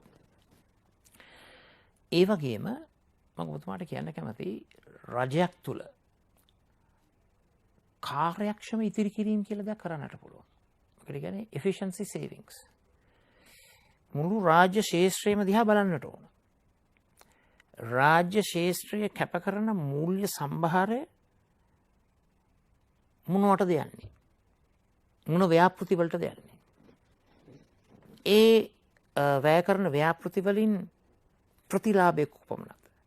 රාජ්‍ය මූල්‍ය ආයෝජනය තුල ලැබෙන ප්‍රතිලාභය return on investment. ඒ ප්‍රතිලාභය ගණනය කරලා අපිට තෝරගන්නට පුළුවන් මේ කාලවකවානුව තුල රටට ලැබෙන වැඩි ප්‍රතිලාභී ව්‍යාපෘති ටික ක්‍රියාත්මක කිරීමේ ප්‍රමුඛතාව වැඩසටහනකට යන්න. ඒ තුලින් යම් ඉතිරි කිරීමක් ඇති කරන්නට පුළුවන්. ඒකට කියන්නේ efficiency savings. ඒ වගේම රාජ්‍ය ආයතන තුල අපිට පුළුවන් මේ කාර්යක්ෂම ඉතිරි කිරීම efficiency savings ඇති කරන්න. duplication නැති කරන්න. විකරණය. ඒ වගේම අපිට ලක්ෂ 14ක ලක්ෂ 15ක මම විශ්වාස කරනවා හොඳ රාජ්‍ය සේවයක් සිටිනවා. නමුත් ඒ රාජ්‍ය සේවය තුල තිබෙන කාර්යක්ෂමතාවය වර්ධනය වීමේ වැඩ කටයුතු වලට අපි යොමු වෙන්නට ඕන. ඒ වැඩපිළිවෙල ක්‍රියාත්මක කරනකොට අර ඉන්සෙන්ටිව් බේස්ඩ් සිස්ටම් එකක් ඉලක්ක සම්පූර්ණ කරන එක කේන්ද්‍ර කරගත් දිරිදීමනා වැඩසටහනකට ඒ යනකොට මේ මුළු රාජ්‍ය යාන්ත්‍රණයම ක්‍රියාශීලී වෙනවා. මේක වැඩ කරන්න පටන් ගන්නවා.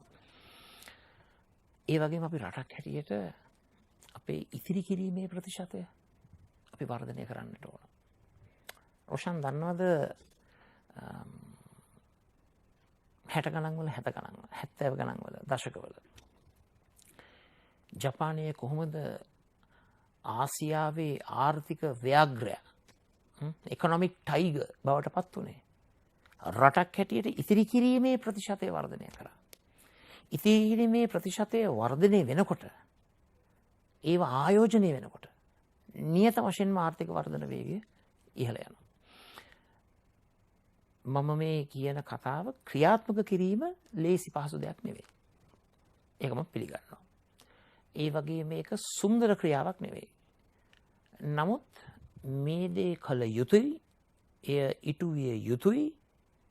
එය නිත්‍ය වශයෙන්ම සිදුවෙන්නට ඕනේ කියන ඒ අධිෂ්ඨානය, ඒ ධාරණ ශක්තිය සහය ක්‍රියාත්මක කිරීමේ කැපකිරීම අපි සතුව තිබෙනවා. අපි පරාර්ථකාමීව පුළුවන් තරම් උපරිම ප්‍රමාණයෙන් කැපකිරීම කරලා අපිට පුළුවන් මේ ඉලක්ක සාක්ෂාත් කරගන්නට. ඒ වගේම මම තව දෙයක් කියන්නට කැමතියි. තොරතුරු තාක්ෂණ ශාස්ත්‍රයේ අපිට පුළුවන් පිවි රාශියක් පනින්නට. අපේ ඉන්ෆර්මේෂන් කමියුනිකේෂන් ටෙක්නොලොජි තොරතුරු තාක්ෂණ ශාස්ත්‍රයේ අපනයන ප්‍රතිශතය අපි වර්ධනය කරගන්නට ඕන. මම කියන්නේ එයින් ලැබෙන විදේශ විනිමය හරහා අපේ සම්පූර්ණ ගැටලු වලට විසඳුම් ලැබෙනවයි කියලා.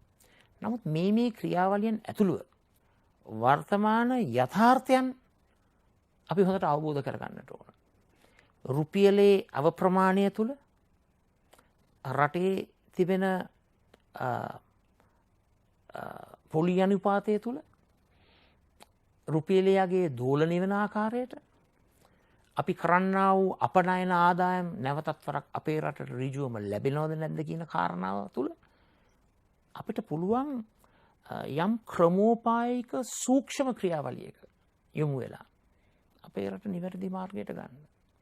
ඒක අසීරුයි. ඒක අපහසුයි. ඒකට කැපකිරීම කරන්න සිද්ධ වෙනවා.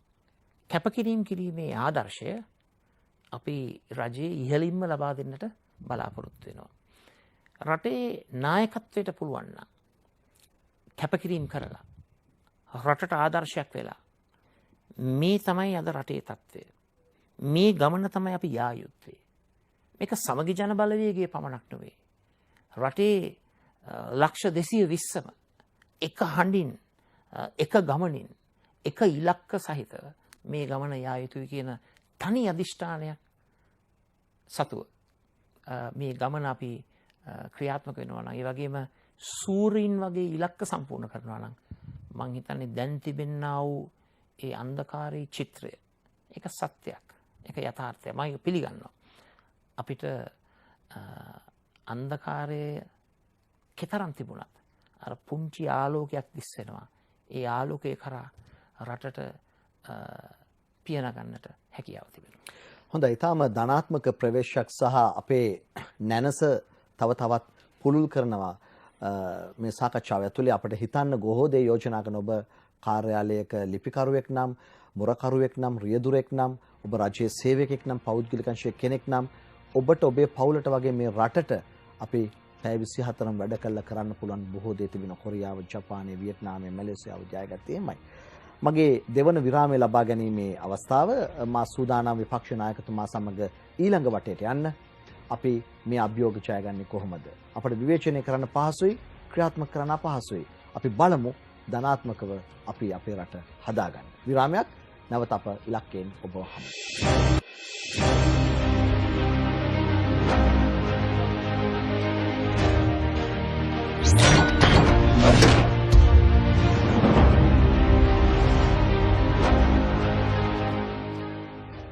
අපි වගේ රටවල් වල ආර්ථික සංවර්ධනය, සමාජ සංවර්ධනයත් එක්ක අනෙක් පැත්තෙන් තිබෙන කාරණාව තමයි නීතියේ ආධිපත්‍ය සහ නීතියේ ස්වාධිපත්‍ය ආරක්ෂා වෙනවාද කියන කාරණාව. තියෙන මිනිහට ධනය තියෙන, බලය තියෙන, හයිය තියෙන මිනිහට මේ රටේ එක නීතියකුත්, දුප්පත් අහිංසක මිනිසුන්ට තව නීතියකුත්. එක එක අයට එක එක මට්ටමේ නීතිත් ක්‍රියාත්මක වන අධිකරණ ක්‍රියාවලියක්, නීති රීති පද්ධතියක් ඇතුලේ අපි අපේ රට හදාගන්නේ කොහොමද? දඬුවම් කරන්නේ තමන්ගේ දරුවාද, තමන්ගේ ඥාතියාද? රාජ්‍ය දේපල මම් පහරන්නේ, හොරකම් කරන්නේ කවුරුන්ද? තරාතිරම නොබලා දඬුවම් ක්‍රියාත්මක කරන. ඒ වගේම යුක්තිය පසඳලන සාධාරණ යුක්තිගරුක සමාජයක් ගොඩනගා ගන්නට අවුරුදු 72ක් හිටිය අපට අමාරු වුණා. මා මේ කියන උදාහරණ ගැන ඔබට ඕනෑ තරම් උදාහරණ පත්‍රයක් බැලුවම තියෙනවා. ඒ සජිත් මහත්මයා මේ දැවැන්ත ආර්ථික සමාජ පරිවර්තනයකට රටක් යන්නට නම් ඒක තමයි ගෝඨාභය රාජපක්ෂ මහත්මයා ඒ හිඩැස පිරෝල කිව්වේ රටට එක නීතියක් එක රටක් නීති දෙකක් බෑ කියලා. ඒක පිළිගත්ත රටේ ජනතාව 69 ලක්ෂයක්. ඔබ පිළිගන්නවද අපේ රටේ අධිකරණ සහ නීති ක්‍රියාත්මක කිරීමේ ආයතන සහ ඒවායේ තිබෙන ක්‍රියාකාරකම් සහ දේශපාලකයන්ගේ සහ ආණ්ඩුවේ මැදිහත් වීම ඔබලා පාර්ලිමේන්තුව කියනා වගේ අපට ඇති කරන්නේ ජුගුප්සා ජනක හැඟීම්. බලය දරන්නෝම බලය නැති කල්ලි කරන චෝදනා. ලසන්ත වික්‍රමතුංග මැරුවේ කියලා කාටවත් අදටත් හොයාගන්න බැරි රටක අපි ඉන්නේ. ඔබතුමා මොකද මේ කියන්නේ? මේ කාරණාව කොහොමද ඔබ දකින්නේ විපක්ෂ නායකවරයා හැටියට? මං හිතන්නේ මේ මාතෘකාව පිළිබඳව බොහෝ දේශපාලන පක්ෂ බොහෝ දේශපාලන නායකින් විවිධ අවස්ථාන්වලදී කරුණු ඉදිරිපත් කරලා තියෙනවා. මං හිතනවා මේ කාරණා දිහා බලනකොට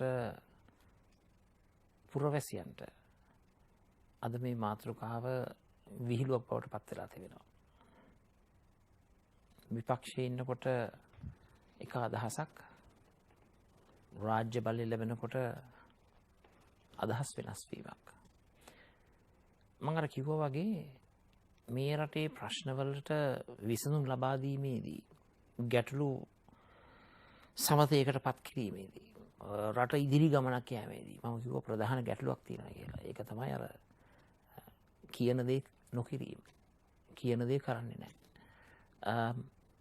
ඇත්ත වශයෙන්ම අපි මේ ඉදිරිපත් කරන අදහස් කොයිතාක් දුරකට රටේ ජනතාව පිළිගනීද නැද්ද කියන එකත් මටම ප්‍රශ්නයක්. ඒකට හේතුව විවිධ අවස්ථාවන් වලදී විවිධ ප්‍රබුද්ධ ප්‍රශස්ත ශූර නායකින් යයි කියන කොට්ටාසය කරපු ප්‍රකාශ ක්‍රියාත්මක නොවීම තුළ අද පරපතල අර්බුදයක, සමාජ අර්බුදයක අපි සිටිනවා. ප්‍රජාතන්ත්‍රවාදී ක්‍රමවේදය තුළ ප්‍රධාන ස්තම්භ තුනක් තිබෙනවා. ව්‍යවස්ථාදායකය, විධායකය, අධිකරණය. සාධාරණ රටක්, යුක්තිගරුක රටක්, ජනතාවට සෙත සලසන, ජනතාව සුරකින රටක් නිර්මාණය වන්නට නම් පැහැදිලිවම ස්වාධීන, පරිණත, ප්‍රශස්ත අධිකරණ ක්‍රියාවලියක් අත්‍යවශ්‍යමයි. අපි සූදානම් අපේ කාලවකවානු තුළදී ඒ ජාතික යුතුකම, ජාතික මෙහෙවර ඉෂ්ට කරන්න. පැහැදිලිවම අපිට තිබෙනවා දැඩි අධිෂ්ඨානයක්, බොහොම බරපතල පොලිටිකල් කන්වික්ෂන් එකක්, දේශපාලනමය සිතිවිල්ලක්. මේ රටේ යුක්තිගරුක සාධාරණ අධිකරණ ක්‍රමවේදයක්, අධිකරණ පද්ධතියක් අපි නිර්මාණය කරන්නට ඕන. එය නිර්මාණය කිරීම ඒ තරම් අපහසු දෙයක් නෙවෙයි. නමුත් එය ඉෂ්ට කරන්නට නම් මේ ඕජස් කරන තුවාලයක් බවට පත් වෙලා තිබෙන අපේ රටේ දේශපාලන සමාජයේ යම් පිරිසිදු කිරීමක් සිදු වෙන්නට ඕන. ඒකට කියන්නේ ක්ලෙන්සිං ප්‍රොසෙස් එකක්. ඉතින් මේ පිරිසිදු කිරීම සතුව තිබෙන්නේ අපිට නෙවෙයි, පොදු ජනතාවට. ඇයි මෙතන මේ කෙටුවීම ප්‍රමාද විපක්ෂ නායකතුමනි? ඇත්ත වශයෙන්ම මේ රටේ ජනතාව සතු ප්‍රධානතම වගකීමක් තිබෙනවා. අඩුම තරමේ මින් ඉදිරියටවත් තීන්දුව తీරන ගැනීමේදී ආවේගශීලී නොවි, විවිධ රැලිවලට හසු නොවි, සංසුන් මනසකකින් ඒ යන ගමන පිළිබඳව විශ්ලේෂණය කරන්නට ඕන. ඒක ඒ තරම් ලේසි පහසු දෙයක් නෙවෙයි. නමුත් අද ලෝකයේ ලොකුම ප්‍රවණතාවය තමයි calculated voting. ඒ කියන්නේ හොඳට හිතලා බලලා, රටේ අනාගතයේ දිහා බලලා ඒ තීන්දුව తీරන ගන්නා වූ ආකාරය. විවිධ රටවල් වල තිබෙන වෙනමම විෂයන් voting behavior ගැන. කොයි ආකාරයටද ඡන්දදායකයා ඡන්ද දෙන්නේ? ඒ තරම් දියුණු සමාජ රටාවක් අපේ රටේ නැහැ. ඉතින් ඒ තරම් දියුණු රටාවක් අපේ රටේ නැtei කියලා එකම තැන පල් වෙන මඩ වලක අපි එරිලා ඉන්නද? එතන ගොඩ එන්නේ කොහොමද? ඇත්ත වශයෙන්ම අධිකරණ ශාස්ත්‍රයේ ප්‍රතිසංස්කරණ රාශියක් අපි ක්‍රියාත්මක කරන්නට ඕනේ. මේ ප්‍රතිසංස්කරණ ක්‍රියාත්මක කරනකොට විනිවිද භාවයෙන් යුක්තව කරන්නට ඕන. පුද්ගල කේන්ද්‍රීය, තනතුරු කේන්ද්‍රීය, තමන්ගේ අනාගත දේශපාලනික සුරක්ෂිත භාවය තහවුරු කිරීම ඉලක්ක කරගෙන අපි ප්‍රතිසංස්කරණ කිසිදාක ක්‍රියාත්මක කරන්නට හොඳ නැහැ. ඒ වගේම මේ රට පාලනය කරන දේශපාලඥයින් අනාගතයේදී අපි විශ්වාස කරනවා සමගි ජන බලවේගය කියලා. අපිට හැකියාව තිබෙන්නට ඕන බලය අත්හරින්නට. දැන් හැමෝම කතා කරන්නේ බලය ලබා ගැනීම ගැනනේ. මේ බලය අත්හරින්නට බොහෝ දෙනෙකුට බැහැනේ. මේකේ අර බැඳීගෙන වෙලාගෙනම ඉන්නට ඕන. සදාකාලිකව තමන් තමයි මේ රට උචිතම. නමුත් එහෙම බලක්‍රෝධය නිසා මුළු දේශපාලන සමාජ පරිසරයම අන්ත දූෂණයට ලක් වෙනවා. ඒ නිසා අවසානයේ පරිණත ඡන්දදායකින්ගේ නිවැරදි තීන්දුව తీරන මත මේ අධිකරණය තුළ විප්ලවීය ප්‍රතිසංස්කරණ ක්‍රියාත්මක කරන්නට අපට හැකියාව තිබෙනවා. එතනදී අපි ඇත්ත වශයෙන්ම කළ යුත්තේ අධිකරණ ක්‍රියාවලිය බොහොම විනිවිද භාවයෙන් යුක්ත වූ ට්‍රාන්ස්පේරන්ට් ප්‍රොසෙස් එකක් බවට පත් කිරීමයි. කනගාටුවට කාරණාව ඒ දේ සිදුවන්නේ නැහැ. ඒ දේ සිදු නොවීම තුළ අපේ රටේ ප්‍රජාතන්ත්‍රවාදී ක්‍රමවේදයට මහා කැලලක් අත්පත් වෙලා තිබෙනවා. ඒක ප්‍රජාතන්ත්‍රවාදී රටක ඉදිරි ගමනට ඉතාමත්ම අහිතකර දෙයක් හැටියටයි මම දකින්නේ. හොඳයි, අපිට නොදැනීම කාලය වේගයෙන් ගෙවිගෙන යනවා. මම කැමතියි තවත් ප්‍රධාන මාතෘකා කිහිපයක් පිළිබඳව කෙටි පිළිතුරු හෝ සජිත් ප්‍රේමදාස මහත්මයාගෙන් බලාපොරොත්තු වන්න මේ කාලේ ඉතාම හොඳින් ආයෝජනය කරගන්න ඔබ වෙනුවෙන්. විපක්ෂ නායකතුමනි, දැන් මේ ඉන්දීය මැදිහත් වීම, චීන මැදිහත් වීම, ඇමරිකානු මැදිහත් වීම ඇතුළු මේ භූදේශපාලනය පිළිබඳ ශ්‍රී ලංකාවේ බරපතල ලෙස සාකච්ඡා වෙනවා. ඇතැම් පාර්ශව කියනවා අපි චීනයේ කොලනියක් බවට පරිවර්තනය වෙමින් පවතිනවා. ආසියාවේ මේ ලස්සන රට තවත් යුද කලාපයක් බවට හෝ දෙපැත්තක් රණ්ඩු වෙනකොට මැද්ද වෙන සැන්විච්චයක් බවට පත් වෙන අවදානමක් තිබෙනවා කියලා. ඇමරිකාව, ඕස්ට්‍රේලියාව, සිංගප්පූරුව, ඉන්දියාව ඇතුළු රටවල් ඔවුන් සැලසුම් කරනවා මේ ආසියා ශාන්තිකර මේ කලාපයේ තමන්ගේ දේශපාලන බලය ස්ථාවර කරගන්න. අසලසි ඉන්දියාවේ බලපෑම මේ නැගෙනහිර ජැටිය සම්බන්ධයෙන් මතුවලා තිබෙනවා. විපක්ෂ නායකතුමනි, මේ රටේ ආණ්ඩුව යමක් වැරද්දක් කරොත් ඒ ආණ්ඩුවට ගහන්න පුළුවන් හොඳම කනේ පාර ගහන්න පුළුවන් ප්‍රබලයා බලවතා විපක්ෂ නායකවරයා. මේ සිදුවීමෙන් පවතින ක්‍රියාවලිය කාලෙන් කාලට අඩු වැඩි වශයෙන් වුණා. මොකක්ද මේ වෙමින් පවතින්නේ? පුරවැසියෝ බලාගෙන ඉන්නවා. සමහර කෙනෙක් මහජන දේපල විකුණනවා, බදු දෙනවා. පොදුවේ ගත්තොත් අපේ විදේශ ප්‍රතිපත්තියක් නැහැ. හැබැයි ජාත්‍යන්තර වේදිකාවේ කියනවා අපි නොබැදි ජාතීන්ගේ ප්‍රතිපත්ති අනුගමනය කරනවා කියලා. එකඟද මේ නොබැදි ජාතික ප්‍රතිපත්ති ශ්‍රී ලංකාවේ තියෙනවද? කුමක්ද ලංකාවේ මේ භූදේශපාලනයේ ශ්‍රී ලංකාවේ කාර්යභාරය? රොෂාන් මහත්මයා, රටක අපි විශ්වාස කරන ආකාරයට විශේෂම අපේ මාතෘ භූමියේ විදේශ ප්‍රතිපත්තිය ක්‍රියාත්මක විය යුත්තේ එකම එක කරුණක් උදෙසා පමණයි. මොකක්ද ඒ කරුණ? national interest. ජාතික අවශ්‍යතාවය. අපි හරියාකාරව ජාතික අවශ්‍යතාවය අවබෝධ කරගන්නට ඕන. එතකොට අපිට සිද්ධ වෙනවා ලෝකයක් එක්ක ගනුදෙනු කරන්න. ලිං මැඩි සංකල්පයක ඉඳගෙන කාලයක් ඇමරිකා එක්සත් ජනපදයේ ක්‍රියාත්මක වූ ආකාරයට හුදකලා වීම, අයිසොලේෂනිසම් පොලිසි එකක්, හුදකලා වීමේ ප්‍රතිපත්තියක් අපේ රටට උචිත නැහැ. අපි ලෝකයක් එක්ක ගනුදෙනු කරන්නට ඕන. හැබැයි හැම ගනුදෙනුවකදීම අපි කරන්න ඕනේ මොකක්ද? අපේ ජාතික අවශ්‍යතාවය ඉෂ්ට කර ගැනීම. national interest oriented foreign policy. ඒ උදෙසා ද්විපාර්ශ්වික සම්බන්ධතා, bilateral relationships, බහුපාර්ශ්වීය සම්බන්ධතා, multilateral relationships, රටවල් සමගත්, ජාත්‍යන්තර ආයතන සමගත් අපි මෙහෙවන්නට ඕන. මේක තමයි සමගි ජන බලවේගයේ ප්‍රතිපත්තිය. අපි හැමෝම දන්නවා කාලයක් ලෝකයේ තිබුණා බයිපෝලර් කොන්ෆ්ලික්ට් එකක්. පාර්ශ්ව දෙකක් අතර යම් සීතල යුද්ධයක් කෝල්ඩ් වෝ. දැන් අපිට පෙනෙනවා මල්ටිපෝල ඒ කියන්නේ බහුපාර්ශවීය සීතල යුද්ධ ගණනාවක් ක්‍රියාත්මක වෙනවා. මෙතනදී මොකද්ද අපි කරන්නට ඕන? අපි කළ යුත්තේ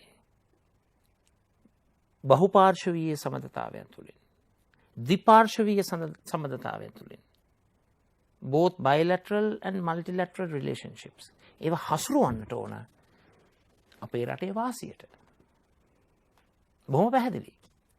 ඒක බොහොම රියලිස්ට් යථාර්ථවාදී මැකියවෙලියන් ප්‍රතිපත්තියක්. අපි කටයුතු කරන්නට ඕන අපේ රටේ වාසියට. හැබැයි ඒ වුණාට අපේ රටට ගන්න පුළුවන් උපරිම වාසිය සහ සාපේක්ෂ වාසිය comparative advantage. එතන තියෙනවා සාපේක්ෂ දේශපාලන වාසිය comparative political advantage සහ සාපේක්ෂ ආර්ථික වාසිය comparative economic advantage. මෙන්න මේ ඉලක්ක කරා යෑම සඳහා අපි අපේ විදේශ ප්‍රතිපත්ති මෙහෙවන්නට ඕන. එතනදී චීනය සමග සබඳතාද, ඉන්දියාව සමග සබඳතාද, ඇමරිකාවද, ඔස්ට්‍රේලියාවද, ජපානයද, සිංගප්පූරුවද මේ රටවල් සම්භාරයත් සමග අපි කරන ගනුදෙනු තුළින් රටට අගයක් එකතු වෙන්නට ඕන. It has to be a value addition. ඔබතුමා සඳහන් කරන ආකාරයට අපිට පෙනී යනවා මේ කරන්නා වූ ගනුදෙනු තුළ නිත්‍ය වශයෙන්ම සිදුවන්නේ රටට අගයක් එකතු වීමක් නොවේ. රටට ඍණාත්මක බලපෑම් සිද්ධ වෙනවා. රට සදාකාලික ණය මර උගුලක debt ඒ කියන්නේ ණය death trap ණය මර උගුලක අපි හිර වෙලා තිබෙනවා. ඒ අපි අපේ විදේශ සම්බන්ධතා හරියාකාරව කළමනාකරණය නොකරපු නිසා අපි අපේ ජාතික අවශ්‍යතාවය national interest එක හඳුනා නොගත්ත නිසා පැහැදිලිවම අපේ රටේ දේශීය සම්පත් විකුණා දැමීමට අපි තරයි විරුද්ධයි. ඒ වගේම අමතක කරන්නට එපා අපේ රට තුළ සාධනීය සංවර්ධනයක් සිදුවන්නට නම් අපිට අවශ්‍යයි විදේශ ආයෝජන. ඍජු විදේශ ආයෝජන. foreign direct investment. හැබැයි අපේ රටේ සම්පත් සුරකිමින් ඍජු විදේශ ආයෝජන ලබා ගැනීමේ ක්‍රමෝපායික වැඩසටහන් හදන්නට පුළුවන්. ඒවා රටවල් සමග සාකච්ඡා කරලා ද්විපාර්ශික හෝ වේවා බහුපාර්ශික හෝ වේවා රටේ අනන්‍යතාවය, රටේ ස්වෛරීත්වය, අපේකම, ගමේකම, රටේකම, සංස්කෘතිය, සભ્યත්වය මේ සියල්ලක්ම රැකගනිමින් බොරු වීරත්වයක් අන්තවාදයක් පෙන්වමින් රටවල් තරහ කරගන්නේ නැතුව මේ හැම රටක් එක්කම අපේ රටට රිටර්න් එකක්, ප්‍රතිලාභයක්, ලාභයක් ලැබෙන ආකාරයට ගනුදෙනු මෙහෙවන්න පුළුවන්. නමුත් එය කිරීම සඳහා මොකද අවශ්‍ය? උපාය මාර්ගික, ක්‍රමෝපායික, සූක්ෂම බුද්ධිය කේන්ද්‍ර වූ වැඩසටහන්. මම ඔබතුමාට කියන්න කැමතියි අපේ ඉදිරි ගමන සමගි ජන බලවේගයේ රටට ඉදිරිපත් කරන ඉදිරි ගමන තුළ ප්‍රධාන ස්තම්භ 4ක් තුලින් අපි අපේ ගමන යනවා. knowledge දැනුම, intelligence බුද්ධිය, information තොරතුරු, නව තාක්ෂණය new technology. මේ 4 ස්තම්භයන් කේන්ද්‍ර කරගෙන දේශීය ප්‍රතිපත්තියත් විදේශීය ප්‍රතිපත්තියත් මුසු කරගෙන ප්‍රෞಢ ශක්තිමත් රටක් ගොඩනැගීමේ ඒ ගමන මුළු රටම එක්සේසත් කරගෙන ඉදිරියට යෑමේ ඒ ශක්තිය සහ පෞරුෂත්වය අපි සතුව තිබෙනවා කියන එක මම කියන්න කැමතියි. ප්‍රතිතර්ක ඉදිරිපත් කරන්න කාල වේලාව හරස් වෙනවා. ඔබ සමගි ජන බලවේගය නිර්මාණය කරන්න කලින් එක්සත් ජාතික පක්ෂයේ ජනාධිපති අපේක්ෂකයා ලෙස ජනතාව ඉදිරියේ දුන්නු පොරොන්දු අපට අද වගේ මතකයි. මගේ මේ දේශවනේ රැව් පිළිරැව් දෙනවා. ඔබේ හඬ. එතකොට ඔබ පරාජයටපත් වෙනවා. ඔබව මිනිස්සුන්ගේ කර්මතින් වේදිකාවට අරන් ගියේ අන්තිම රැලිවලදී. කොහොමද මේ පරාජය දරාගත්තේ? කොහොමද පරාජයෙන් නැවත නැගිටලා මේ විදිහට නැවත ජනතාව නායකත්වය දෙන්න ඔළුව හදාගත්තේ? මොකක්ද ඒ තිබෙන පෞරුෂයේ රහස? මම සත්‍යවාදී වෙන්නට ඕන. පරාජයේදී ලොකු කනගාටුවක් දුකක් ඇති වුණා. ඒ වෙන මොනවත් නිසා නෙවෙයි. මේ ජනාධිපති කියන ඔටුන් පළඳවා ගන්නට බැරිවීම නිසා නෙවෙයි. මගේ හිතේ තිබුණා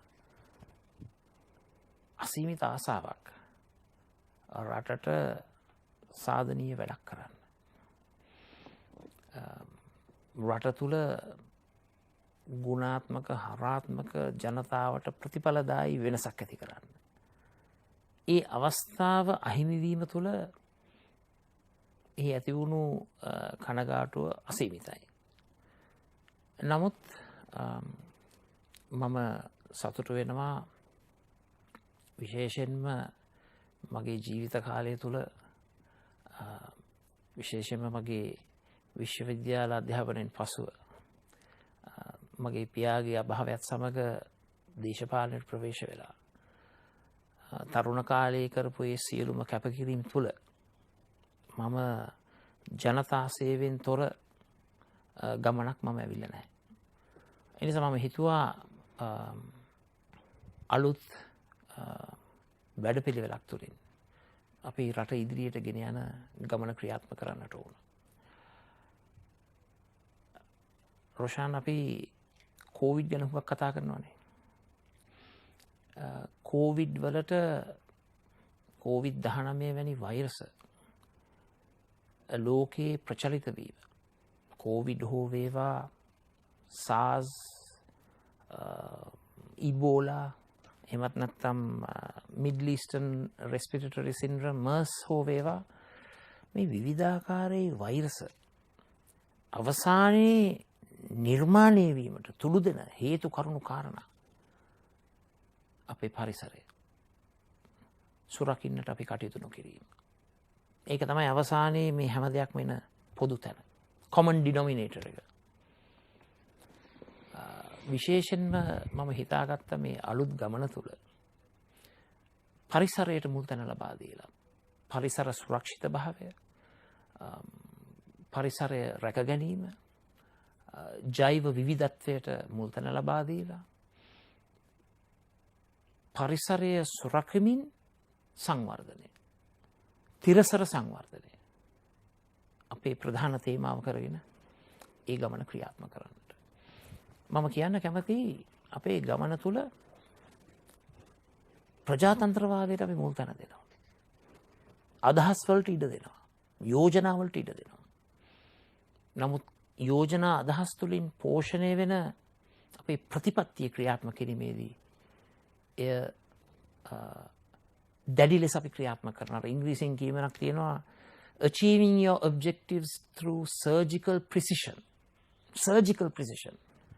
අර සූක්ෂම ශල්‍ය කර්මයක් කරනකොට බොහොම ප්‍රවේශමෙන් බොහොම කාර්යක්ෂමව ඒ කර්තව්‍ය කරනවාසේ අපි අපේ ජාතික ඉලක්ක සම්පූර්ණ කරන්නට අපි සූදානම්.